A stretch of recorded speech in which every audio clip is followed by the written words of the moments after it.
شروع اللہ کے نام سے جو بڑا مہربان نہایت رحم کرنے والا ہے۔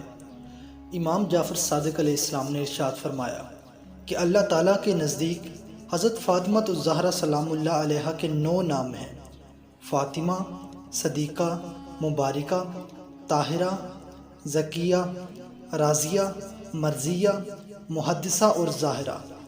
پھر فرمایا، تمہیں معلوم ہے لفظ فاطمہ کی تفسیر کیا ہے؟ راوی کہتا ہے، میں نے عرض کیا کہ مولا آپ بھی بتائیں۔ فرمایا، فاطمہ کا مطلب یہ ہے کہ وہ ہر طرح کے شر و برائی سے الگ اور کٹی ہوئی ہیں۔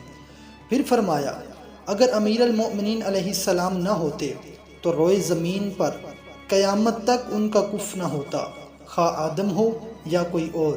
امام محمد باقر علیہ السلام نے ارشاد فرمایا کہ حضرت فاطمہ الزہرا سلام اللہ علیہا کے لیے جہنم کے دروازے پر ایک پڑاؤ ہوگا، اور جب قیامت کا دن ہوگا تو ہر شخص کے ماتھے پر مومن یا کافر لکھ دیا جائے گا۔ پھر اسی اسنا میں ایک محب اہل بیت کہ جس کے گناہ سب سے زیادہ ہوں گے، حکم دیا جائے گا کہ اس کو جہنم کی طرف پہنچاؤ۔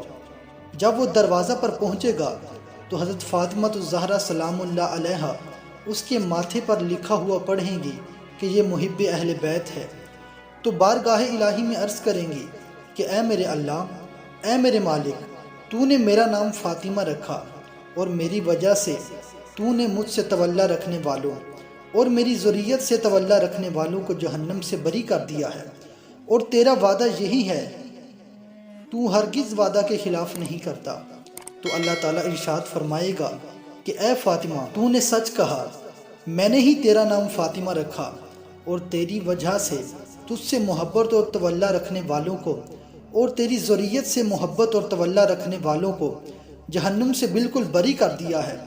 میرا وعدہ سچا ہے اور میں اپنے وعدہ کے خلاف کبھی نہیں کرتا۔ میں نے اس بندے کو جہنم کی طرف لے جانے کا حکم صرف اس لیے دیا تھا کہ تم اس کی شفاعت کرو اور میں تمہاری شفاعت قبول کروں، تاکہ میرے ملائکہ، میرے انبیاء اور میرے رسل اور تمام اہل موقف پر واضح ہو جائے کہ میرے نزدیک تمہارا کیا مقام ہے۔